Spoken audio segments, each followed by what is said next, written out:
Start. Good afternoon, everyone. We are here with our another Facebook live session. Myself, Dr. Kanchan Durkar. I am fertility specialist at Oasis Fertility, Wakad, Pune. Today, we have with us Dr. Nilesh Balkawade. He is a clinical head and fertility specialist at Oasis Fertility, Wakad and Kharadi Center. We welcome you, sir, for the today's Facebook live session. Thank you, Dr. Kanchan. Yes, sir. So today we are here with another interesting topic and common topic that we come across. And today's topic is pregnancy possible with zero sperm count? So today's topic is about basically azoospermia. Zero sperm count is basically we call it in medical terms as azoospermia. So first of all, I want to know from sirs that what are the reasons for zero sperm count? Yeah. So, azoospermia or zero sperm count is a diagnosis which is established once we have a semen sample which is centrifuged, and even after centrifugation, we cannot see any sperms. Then we call it as azoospermia, that is, no sperms in the semen. If we get to see few sperms in the semen after centrifugation, we call it as cryptozoospermia. So, azoospermia should be confirmed on a separate occasion 1 month apart, and then only we can go ahead and investigate the man for the causes of azoospermia. So, if we see about the causes, basically we have the testis which produces sperms. So, the causes can be either pre-testicular, that is, those hormones which are acting on the testis can be a problem, which is called as hypogonadotrophic hypogonadism, and the cause is usually in the pituitary gland in the brain or in the hypothalamus. Then we have something called as testicular cause. So the problem can be in the testis. This usually the testis can be hypofunctional or malfunctional, and because of this there can be azoospermia. This usually gives rise to a non-obstructive azoospermia. Then we have post-testicular causes, that is, the testis has an outlet which is connected to the epididymis, and from the epididymis, the semen comes out through the vas deferens. Any obstruction in the outflow tract of the sperms is called is giving rise to post-testicular causes or obstructive azoospermia. So this causes study is important because the treatment of each one of these will differ. Okay, sir. So another question related to these only, that which is the most common cause we come across among the patients coming, and how do we go ahead? How we investigate? How we come to know whether they are pre-testicular, testicular, or obstructive, that is post-testicular type? So the important causes which we can see is any testicular cause is because of any damage trauma to the testis. One, any infections to the testis. This can be active infections in the adulthood, or maybe a past childhood infection such as mumps, where there has been orchitis, that is testicular inflammation, which has damaged the testis. Other problems can be tuberculosis of the testis and so on. Then the obstructive causes, mostly due to trauma, that is any injury to the vas deferens due to any infections. That the second cause can be any infections, and these infections can be sexually transmitted infections or tuberculosis, which can cause obstruction in the epididymis or the vas deferens. Hypo causes, that is the hypothalamic hypogonadotrophic hypogonadism, can be due to any genetic problems such as Kalman syndrome or Klinefelter syndrome, and so on, where the pituitary and hypothalamic glands, they fail to function, and because of that the FSH and LH levels are low, that is the gonadotrophins are low, and since the gonadotrophins are low, there is no action of these gonadotrophins on the gonads to produce sperms, and therefore these patients will also have azoospermia. So these are the common causes of azoospermia. And the second question you ask is how to go about the diagnosis of azoospermia. The first and foremost, as we have already discussed, is the semen analysis done on two separate occasions. Now we need to analyze whether it is a pre-testicular, testicular, or post-testicular cause, for which we do the hormonal assay. The hormonal assay can be in the form of serum FSH levels, LH levels, prolactin, TSH, and testosterone levels. Now, out of these, the FSH and testosterone are very important parameters to guide you about the further line of management. If the FSH and LH levels are low and the testosterone is also low, this indicates that the problem is hypo that is pre-testicular. So the hormones are itself low, so we need to supplement hormones in these patients. The second important scenario is where the FSH levels are high. Now, why these FSH levels are high? Because the testis is not functioning well, and therefore the brain thinks that it has to work more, and therefore the brain starts secreting FSH more, and therefore we have high FSH levels in testicular causes, that is non-obstructive azoospermia. We will have high FSH levels, and the testosterone is usually normal or slightly on the lower side of normal. If the testosterone is on the lower side of normal, we need to improve the testosterone first and then go on to the further line of treatment. Usually, it's for non-obstructive azoospermia, the treatment is usually IVF, and we have to surgically retrieve sperms from the testis. Surgical retrieval of sperms can either be testicular sperm aspiration or microsurgical TSA, which we will discuss later. And the third important scenario is where the FSH and LH levels are normal and even the testosterone levels are normal. In this scenario, the cause is usually obstructive azoospermia, where there is a obstruction to the outflow of the sperms, and this is a scenario again where either the obstruction can be released by doing a reconstruction of the vas deferens, or you can surgically retrieve sperms and do IVF ICSI in such patients. Very well elaborated, sir. So these are the causes, and how do we go ahead with each and every situation that we come across. So can we have a short discussion about what are the treatment modalities that we have, or according to the situations of these patients? What are the treatment modalities that we have, and what all complications that that the patient can face if they go through this surgery? Yeah. Uh, yes. So we talked about diagnosing different conditions, whether it is pre-testicular, testicular, or post-testicular. Once we confirm our diagnosis, then further investigations are also necessary before we go on to the next level of management. So, in the further investigations, if it is a hypogonadotrophic hypogonadism, then we need to see if there is any genetic cause for it, such as the Klinefelter syndrome, where there is a one extra X chromosome, or a Kallman syndrome. We need to analyze that. So, genetic testing or karyotyping is mandatory in such patients. For even non-obstructive azoospermia, karyotyping is mandatory because translocation of chromosomes or inversion of chromosomes can lead to problems with the sperm production. So this can also be a cause. Y chromosome malfunction can also be a cause. So we can do a Y chromosome microdeletion test where we can see which area of Y chromosome is dysfunctional. Is it AZFA, AZFB, or AZFC region? And depending upon that, our outcome will be analyzed. Third important scenario is obstructive azoospermia. Here we do the examination of the patient and see if the vas deferens is present. If there is bilateral absence of vas deferens, we do a test called as CFTR gene mutation, where the cilia production in all over the body is problematic, and therefore this can be a problem. So this in this way we completely evaluate the man by doing the other tests. Other than this, probably we need to do an ultrasound of the testis to analyze the testicular volume.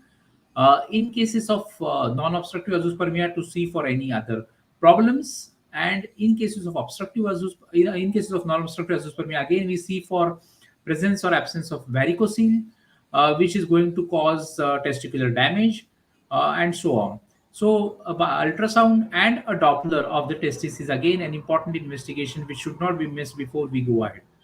Now, about the line of management or treatment. If it is a hypo or pretesticular cause, then the hormones are less, and therefore we need to supplement hormones in these patients. So we can give gonadotropin hormones twice or thrice a week, and along with that, this we can be given as HMG or FSH. Along with that, HCG can also be given on a bi-weekly basis, 2000 international units. uh, with this, if the testosterone levels are low, we can also supplement with other agents, oral agents as well. Along with that, the this patient counseling remains a very important factor in this patient, because the patient will expect result immediately. That is not going to happen. Once we supplement with hormones, it is going to take few months to maybe an year or 1.5 years for the sperm production to be absolutely normal. So if these patients have to continue these hormones, and when they start producing sperms, these sperms can be frozen for future use. And of course, if they reach to a normal sperm count, then they can try naturally as well. If they don't reach a normal sperm count, probably they need to freeze sperms and use them as and when required for ART techniques, that is either IUI or IVF, depending upon the count motility factors. So that is the treatment of pre-testicular causes. Regarding post-testicular causes, where there is obstruction, uh, help of urosurgeon is very very helpful, where we can do an intraoperative vasogram of the patient and analyze where the obstruction is. And after the obstruction has been identified, we can either do a vasoepididymal reconstruction or a vasovasal reconstruction of the vas deferens and release the obstruction. And this can effectively bring the sperms outside, and the patient can conceive normally. However, it has been shown that the success rate of reconstructive surgeries is slightly lower, to the tune of around 50 to 55%. So, this prior counseling for the patient is very much necessary before we go for the surgery. Third important thing, along with that, for obstructive causes, we can also do a testicular sperm aspiration, that is a small testicular biopsy. And along with that, IVF ICSI treatment can be given to the patient with a conservative, like slightly conservative surgery than the reconstructive surgery, and the success rates are quite good with TISA and ICSI procedures for obstructive azoospermia. In cases of non-obstructive azoospermia, the sperms are very, very less, or in a primitive level, sometimes you only get spermatids, and they are present in very low levels in the seminiferous tubules. Therefore, a normal testicular biopsy may not give you good results. These are the patients in whom extensive counseling is necessary, that their procedure for sperm retrieval can be either testicular sperm aspiration or microsurgical technique, where a microscope is used to retrieve sperms from the seminiferous tubule. So seminiferous tubule by tubule is retrieved out of the testis, and these tubules are placed under the microscope, and then the sperm is identified. This tends to give us more number of sperms and better sperm yield than the normal testicular biopsy or TISA procedure. After getting these sperms can be frozen, or they can be used immediately if the patient's wife is undergoing IVF simultaneously. The results of fresh sperms retrieved by TISA or microtese are slightly better than the results of frozen sperms. If the wife is not prepared, these sperms can even be frozen. Now, at Oasis, we have this technique where even if we get one or two sperms, these sperms can be frozen by a technique called as sperm VD, where it is easy to retrieve the sperms later on, even if the count is less. So these are the techniques where we can offer treatment. And after doing the sperm retrieval techniques, we can use the sperms by intracytoplasmic sperm injection and prepare the embryo, mature the embryo, and then transfer the embryo. We should be telling the patient that sometimes, even at the best of the hands and at extensive time, sperm retrieval may not be possible in non-obstructive azoospermia, and the success rate will be slightly lower, and the sperm retrieval can be possible in around 50 to 60% of the patients. 40% patients we may not retrieve any sperms, and therefore consent of donor sperms has to be undertaken if the patient is undergoing IVF simultaneously. If the patient is not undergoing IVF simultaneously, then post-operative counseling of the patient becomes necessary. So these are the treatment options which are available for azoospermia. Over to you, Dr. Kanchan. Yes, sir. So these are the various treatment modalities according to the causes that can be there for the azoospermia or zero sperm count. So, what are the complications that the patient can face if they undergo, or what they come with the anxiety that what all complications they have, or what time of rest they may have to take after they undergo the surgical retrieval procedures? Many of the surgical procedures which are undertaken for male infertility, whether it be testicular sperm aspiration, microsurgical TSE, varicosilectomy, or any other surgery, many of these surgery are now daycare surgeries where the patient is admitted and discharged on the same day within few hours. So less chances of any complications, very less pain, and no effect on their sexual activity. This needs to be highlighted because many men are worried about their sexual life after the surgery. So there is no effect on the sexual life after their surgery.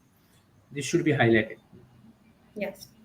So now coming to the last question of this session, that what is the success rate? What how is the percentage retrieval rate, and after that embryo formation, and what success rate in approx for these patients with azoospermia or zero sperm count? Are the pregnancy rate good, average, poor? Yeah. So one thing which is needs to be understood that if the patient has any genetic problems along with azoospermia, the success rates might drop. And if we diagnose those genetic problems before doing IVF procedures for these patients, we can do what is called as a pre-implantation genetic testing for aneuploidy or PGT-M or PGT-SR for such patients if there are structural rearrangements. So this can be undertaken before we transfer the embryo. So we can improve and optimize our success rates. The success rates in general are depend on the sperm retrieval. The chances of sperm retrieval, even in cases of non-obstructive azoospermia with microsurgical TSE, they are around 50 to 55 to 60%. So at the best of the hands, we can have a good sperm retrieval. After the sperm retrieval, depending upon the sperm quality, the success rates of IVF will depend, which are somewhere between to the tune of around 40 to 50%. So we have fair success, and these patients of azoospermia need not be worried. They should take a proper medical guidance, and even in cases of azoospermia, we can have babies with their very own sperms. If everything fails, then we have the option of donor sperms, but that remains the option. The first priority is to get the sperms out of the patient.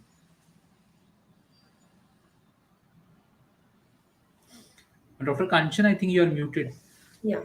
So that is what every patient wants, that they want the babies from their own genes, that is their own sperms. So at Oasis, our try is always there that the patient could have their own sperms, own gametes, and with that they can have the pregnancy and good success rate. So thank you, sir, for your guidance. If uh, any addition you want to do from your side? I think that's enough for this topic. Yeah. Thank you so much, Dr. Kanchan. Yes. So, thank you all our viewers. Thank you very much. If at all you have any queries, you can put it on the chat box, or we have the helpline number flashing on your screen. There also you can ask your queries. For consultation, you can call on the helpline number that is flashing on your screen, or for physical consultation, our center is at Oasis Fertility, Vakad, Pune, or Kharadi. Thank you all for your patient listening. Uh, Thank you, sir. Thank you all very much. Thank you.